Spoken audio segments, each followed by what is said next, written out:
Saudara Capres dan Cawapres kini mulai menggunakan media sosial untuk berkampanye. Mereka memanfaatkan fitur live di TikTok untuk menyapa dan meraih simpati secara personal ke pemilih muda. Supaya mimpinya juga luas. Capres Cawapres kini mulai rajin menyambangi media sosial. Capres nomor urut 1, Anies Baswedan, live di TikTok di sela perjalanannya berkampanye. Anies memilih membahas hal-hal yang ringan di TikTok, mulai dari skripsi sampai membahas soal pengalaman baru. Anies bilang berkampanye di TikTok bisa menjangkau kalangan muda. Saya coba untuk, kalau kemarin kita live-nya itu ketemu muka dengan desak Anies, yang itu serius, temanya tema-tema yang kebijakan, tema-tema yang politis gitu. Kalau ini kami ingin menjangkau semua dengan ya barangkali lebih santai. Tapi saya baru mulai. Cawapres nomor urut 3, Mahfud MD, juga live di TikTok saat malam pergantian tahun. Dalam live-nya, Mahfud mengajak refleksi akhir tahun dan menjawab pertanyaan netizen yang beragam, mulai dari hukum sampai soal klub bola Manchester United. Saya kira memang alam mengajarkan kepada kita kemenangan itu ada waktunya menghadapi titik untuk berhenti. Gitu. Tidak bisa terus-menerus. Termasuk MU yang dulu saya bangga-banggakan, sekarang ini kalau saya nonton lebih banyak kecewanya juga. Sehingga lama-lama perasaan suka saya kepada MU itu ya menjadi mulai berkurang. Nah. Sementara Cawapres nomor urut 2 Gibran Rakebuming Raka yang selama ini dikenal aktif di media sosial belum memastikan apakah akan berkampanye secara live di media sosial. Kapan Mas? Mulai kapan? Benar mau ya Mas ya? Kan Mas milenial nih ya. Kan milenial penontonnya katanya Mas. Dan beliau sangat sabar sekali menghadapi saya kira luar. Berarti Mas juga akan segera live TikTok nih. Kapan Mas rencananya? Dengan berkampanye di medsos, Capres-Cawapres berharap mereka bisa mendekati dan meraih suara pemilih muda yang mendominasi di pemilu 2024. Tim Liputan, Kompas TV. Seberapa efektif berkampanye di media sosial bagi masing-masing capres dan cawapres untuk mendekati pemilih muda? Kami bahas bersama Muhammad Iqbal, jubir dari Timnas Amin, maksud kami, Sheryl Tansil, Wakil Komandan Komunikasi TKN Prabowo Gibran, dan Patria Ginting, Jubir TPN Ganjar Mahfud. Selamat sore, terima kasih sudah bergabung bersama kami di Kompas Petang. Sore, selamat tahun baru. Selamat tahun baru, sehat selalu di tahun 2024. Saya langsung ke Pak Iqbal. Pak Iqbal, kemarin berapa sih yang join di live TikTok-nya Pak Anies? Wah, itu udah ratusan ribu ya, lebih dari 4. Ratusan ribu ya? Iya. Ngobrolin apa aja Pak Anies di live TikTok itu? Ya, hal-hal ringan ya, hal-hal yang memang saat ini dialami para milenial ya, masalah tentang keluarga, masalah tentang pendidikan, karir ya. Dan ini tentu saja menjadi salah satu angin baru bagi Mas Anies karena memang sambutannya luar biasa. Ya karena memang ini related dengan kehidupan generasi milenial saat ini, Gen Z saat ini juga, yang dimana mereka memerlukan sosok figur ayah ya yang mau mendengarkan ya, yang murah senyum, yang tulus gitu ya. Kalau dia nggak tahu, dia nggak mau bohong, dia memang dia cari dulu gitu apa ya ini. Ini memang menurut saya bagian dari sebuah sesuatu yang natural menurut saya. Oke. Akhirnya sambutan itu jadi positif. Oke, dari ratusan ribu yang join itu di live TikTok, dari kalangan mana saja dan live-nya itu selama berapa lama kemarin? Banyak ya, saya kira lumayan lama ya. Jadi memang bahkan ada juga teman-teman yang saat ini dia merasa memerlukan sosok ayah ya. Kemarin lagi rame, wah ini abah opa ya, opa Korea nih gitu. Oh ini abah Anies nih gitu ya. Mereka menuturkan bahwa mereka nyaman dengan jawaban-jawaban yang diajukan oleh Mas Anies. Dan Oke. ini beserta pasangannya ya, beserta istri dan juga kadang-kadang beserta keluarga. Ada juga keluarga juga sendiri misalnya.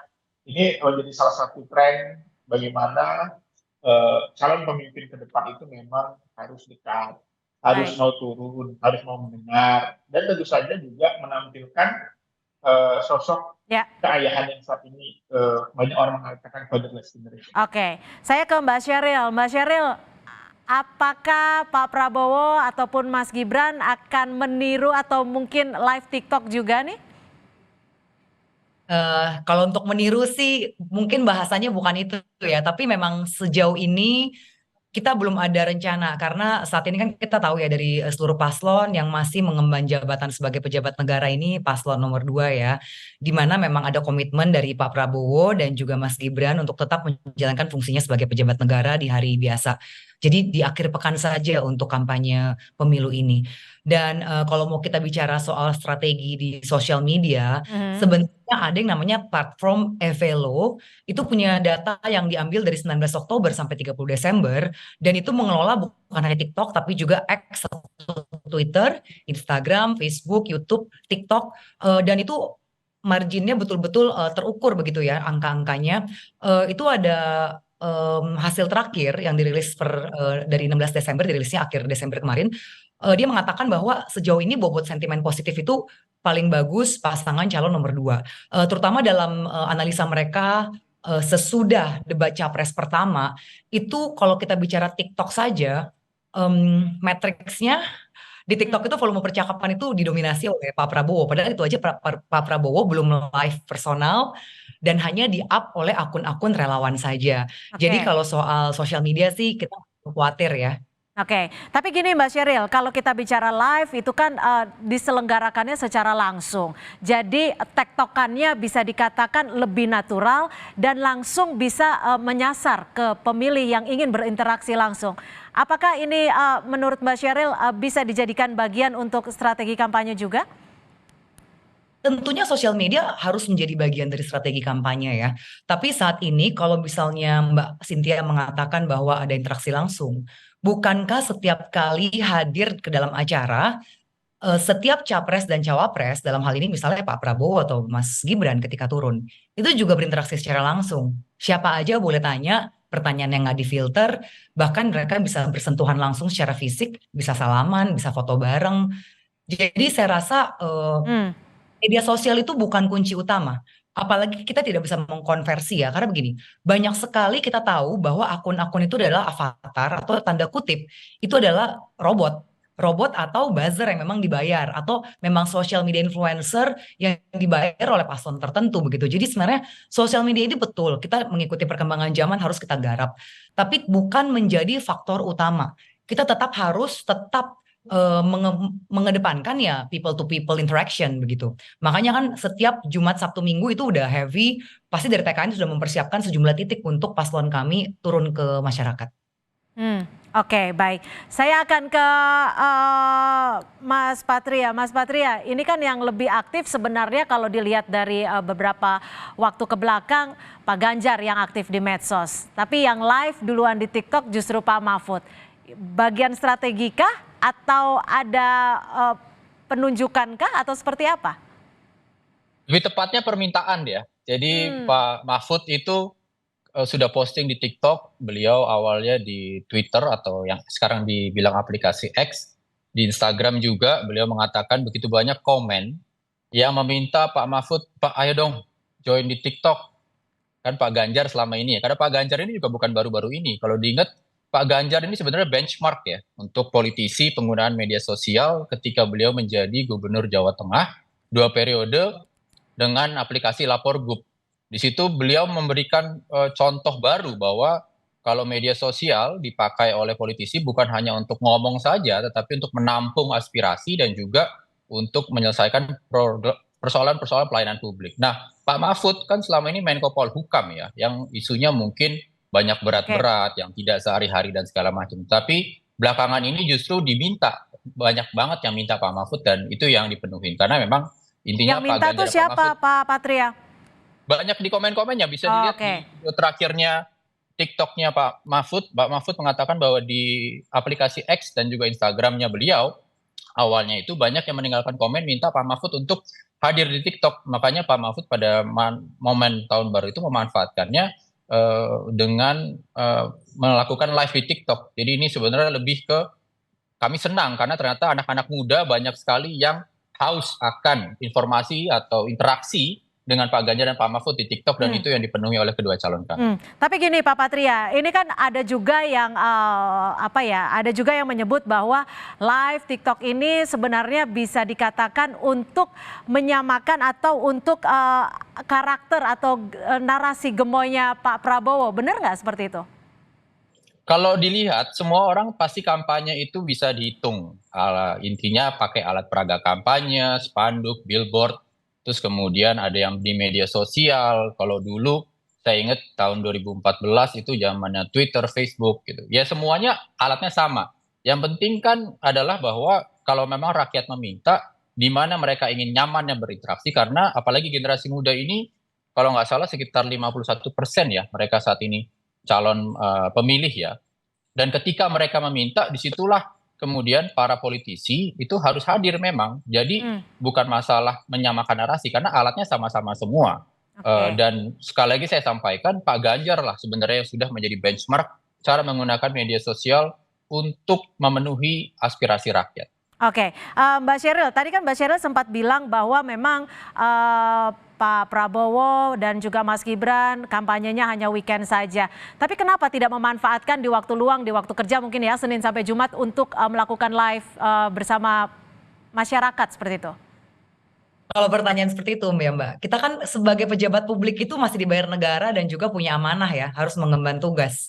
Jadi harus fokus dong, kita nggak ada waktu lah untuk main sosmed. Tapi tentunya kalau bicara soal sosmed, kami tetap leading. Kalau tadi ada yang mengatakan bahwa mereka adalah pionir, tapi data yang kami kumpulkan dari platform Evelio, justru Prabowo Gibran itu mencapai 48,39 untuk share index ya, baik itu komen, download, di-share ke WhatsApp group, dan volume percakapan, interaksi melalui Dix, share, nah itu 48,39%. Dibandingkan dengan misalnya pasangan Pak Ganjar dan Pak Mahfud itu 30,4%, itu kan bedanya 18%.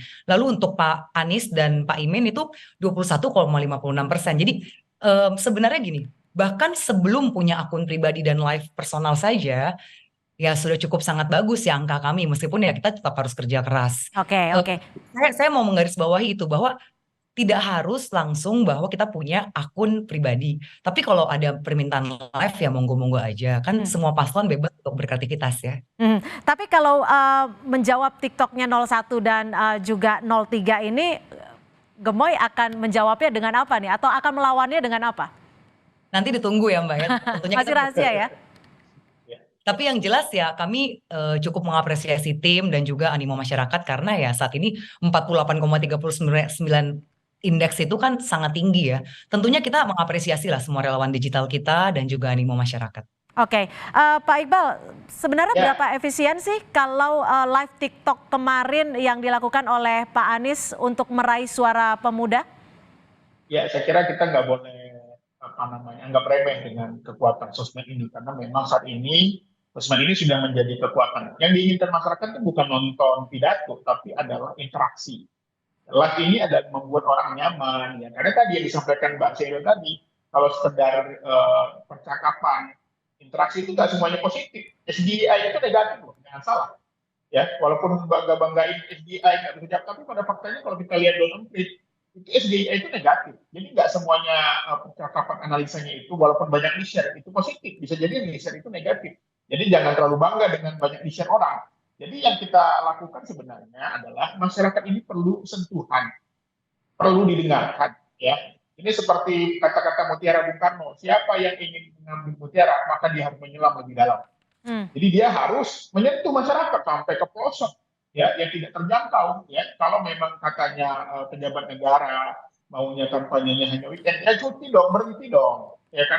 Kalau dia nggak berhenti, berarti nggak yakin menang. Jadi Tapi memang Mas Iqbal, paslon kami masih fokus cuma di weekend aja. ya Angka makanya itu nggak surveinya serius. sudah hampir mencapai 50%.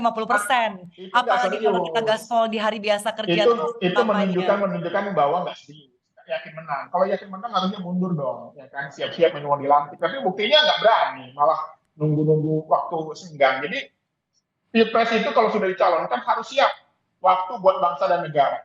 Jadi jangan menyampaikan masyarakat, ya, desak Anies itu luar biasa. Jadi sosial media ini menjadi salah satu yang diinginkan masyarakat, bahwa ada interaksi, ada sapa, ya, bukan sesuatu yang disetting seperti yang kemarin Pak Prabowo ke 02, ya, itu ada yang datang lebih dahulu, ada yang menyetingnya lah, itu nggak natural. Yang diinginkan masyarakat. Oke, Mbak Cynthia, saya minta ya silakan Mbak Sheryl, silakan ditanggapi. Oke. Sepertinya Mas Iqbal kurang mengetahui Saya menikmati aja ya. namanya Avelo ya. Avelo itu ada yang namanya sentimen positif. Dan kalau sentimen positifnya Pak Prabowo itu 75%, paling tinggi di antara pasangan yang lain. Dan kalau misalnya Bapak tadi membanggakan live TikToknya Mas Anies mencapai ratusan ribu. Gini ya, PSI itu udah lama bikin live di Space, Twitter Space. Itu kami sekali live aja bisa 2 juta. Ini capres kok, baru ratusan ribu. PSI Ya berbeda lah, kecil, antara kita partai 2 politik juta sama calon presiden. followernya Berbeda. untuk live. Nah, lalu Berbeda, Anda katakan calon gini, Anda presiden katakan berbeda dengan partai fokus politik. aja. kalau Apa misalnya bedanya Pak capres Iqbal? gitu ya. Apa bedanya Ya yang karena menurut partai Anda? politik, kalau calon presiden, Sorry, saya figur, belum orang selesai. melihat Begini ya, figur. kalau Anda mengatakan figur. mau fokus kampanye, kami fokus untuk weekend aja sudah angka hasil survei paling tinggi. Sudah hampir mencapai 50%. Enggak, kalau Anda meyakini Nah, itu, gitu loh. Anda yakin Jadi PSI dibandingkan lolos aja sama hasil survei pasangan calon Anda gitu loh. parliamentary threshold. Jadi kalau Anda percaya sama survei, berarti Anda yakin PSI nggak lolos. Waduh, kok bilang kita kan Ya tadi kan Anda bilang membandingkan survei, berapa kan surveinya banyak PSI nggak kita lolos. lagi membandingkan berapa Berarti banyak Anda interaksi percaya dalam bahwa live. PSI nggak Nah, lolos. tadi kan Ditahan dulu Pak Iqbal, silakan Mbak Sheryl. Ya kan? 500-an ribu. PSI aja live bisa 2 juta. Ya itu Jadi, menunjukkan gini loh, bahwa kita kalau tidak Anda bisa mengkonversi, kita tidak bisa bahwa Anda juga harus mengkonversi percaya bahwa interaksi PSI nggak lolos. sosial media pasti bisa menjadi suara gitu loh. Jadi saya rasa Sejak ya kapan masih survei itu kurang menentukan relevan ya hasil? kalau bicara langsung menembak Ya, bahwa lah, kita nggak ya, fokus Anda kan kampanye. Anda Hasil kan survei udah Oke, bicara kok. oke, silakan. Sejak kapan survei menentukan Iya, hasil? Ditahan dulu Mbak Sheryl, silakan Pak Iqbal. Polling Institute, CSIS, Ya, sekarang giliran saya. semuanya Giliran saya. Prabowo Gibran itu paling tinggi Ya surveinya. makanya saya bilang kalau Anda percaya survei, berarti Anda percaya partai Anda nggak lolos. Nah, Ya, bagaimana kita tuh lihat Mbak Sheryl? Bagaimana Mbak Sheryl? Kalau Anda percaya survei, artinya Anda percaya PSI tidak lolos. Itu yang kata Pak Iqbal. Nah, Anda menanggapinya kita lihat gimana? kita lihat aja nanti kursinya berapa Ya banyak. makanya bahwa Ya, survei itu saat ini kan masih ada 1,5 bulan lagi. Artinya apa? Bahwa sebenarnya survei itu bisa menggambarkan bahwa tidak akan mungkin satu putaran. Oke. Itu jelas itu. Yang akan terjadi 2 putaran, lalu 2 putaran seperti yang terjadi Oke. di DKI. Maka Oke, sekarang saya bergeser ke Pak Patria ya. Saya bergeser ke Pak Patria. Kalau Pak Iqbal sangat percaya sekali kekuatan medsos itu begitu kuat untuk meraih suara. Bagaimana menurut pasangan 03? Ya ini sebenarnya kita coba rasional aja ya. Saya umur 40 tahun, tapi puji Tuhan sudah bisa ikut pemilu aktif itu dari 2004. 2004 itu rame siapa yang masuk media, dia yang bisa mengendalikan pemilu. 2009 juga masuk TV. Kemudian 2014 rebut-rebutan Twitter, ya kan, tulisan, blog. 2019 rebut-rebutan meme. Nah, sekarang 2024 eranya video seperti yang TikTok dan segala macam. Jadi memang itu adalah powerful tools, dan saya memang juga sepakat bahwa dari kapanpun intinya namanya medsos itu adalah interaksi. DNA-nya itu adalah interaksi. Makanya kemudian saya sampaikan bahwa tetap kalau Pak Ganjar dan Pak Mahfud itu sebenarnya sudah bahasa canggihnya nih ya, crack the code soal medsos. Dari era orang masih satu arah, Pak Ganjar tuh udah 2 arah pakai medsos dengan lapor group. Yang selama hampir sejak 2014 sampai 2023 itu 126.000 laporan masuk dan sekitar 90% itu sudah diselesaikan. Jadi intinya adalah Pak Ganjar itu justru nunjukin ke semua politisi bahwa gini loh, pakai medsos itu bukan cuma untuk keren-kerenan. Bukan untuk kampanye-kampanyean. Tetapi kalau ada problem, ada aspirasi dari rakyat, kita selesaikan di situ. Pak Mahfud juga seperti itu. Dengan segala macam laporan soal ada ordal, Ada nepotisme, ada pungli, beliau juga tindak lanjuti segala macam. Apakah Nah, kalau memang alat ukurnya hanya urusan populer-populeran, ya nggak tahu itu strategi masing-masing ya. Tetapi kalau kami, Pak Ganjar, Pak Mahfud percaya bahwa bahkan juga di Pak Anies kalau nggak salah ada aplikasi ya yang Jakarta kan serupa menyelesaikan laporan itu kan. Ya memang harusnya medsos, teknologi digital digunakan untuk rakyat. Tapi gini, Pak Patria, apakah Anda begitu percaya bahwa pasangan Ganjar Pak Mahfud ini sudah menguasai medsos? Karena kita tahu sekarang ada lebih dari 50% generasi Z dan juga milenial ini juga masih bimbang untuk menentukan di Pilpres 2024 nanti. Jadi, kalau dari TPN Ganjar Mahfud ini kita fair aja. Semua ditanya, paslon 1, 02, 03, semuanya pasti bilang akan menguasai. Namanya juga lagi kampanye. Tetapi nanti pasti pembuktiannya itu adalah 14 Februari 2024 gitu. Saya bisa aja di sini mengatakan bahwa wah kita punya matriks bla bla bla dan segala macam. Bahkan kami juga sudah pakai metode survei yang lebih dari survei biasa, itu triangulasi. Baik. Tapi lebih bagus untuk pemirsa Kompas TV di sini kita tunjukkan bahwa kalau memang kita menggunakan medsos itu bukan cuma untuk keren-kerenan atau beberapa bulan terus kemudian 5 tahun menghilang. Ya, itu yang paling penting dan itu yang akan ditunjukkan oleh Pak Ganjar dan Pak Mahfud.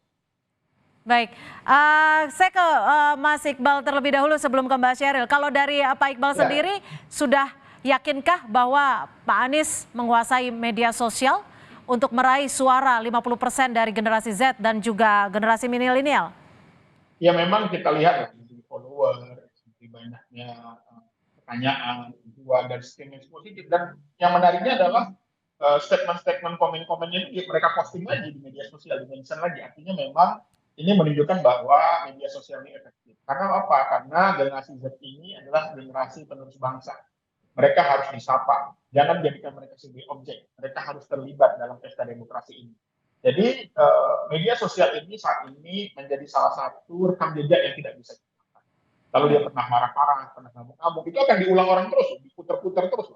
Ya, jadi memang media sosial ini satu sisi dia positif, tetapi dari sisi dia juga cukup kejam juga kalau kita punya rekam jejak yang buruk di media. Jadi akhirnya memang sikap, ya senyuman, perhatian ini akan direkam dan akan diputar terus oleh masyarakat, oleh netizen, karena mereka sangat melek dengan teknologi.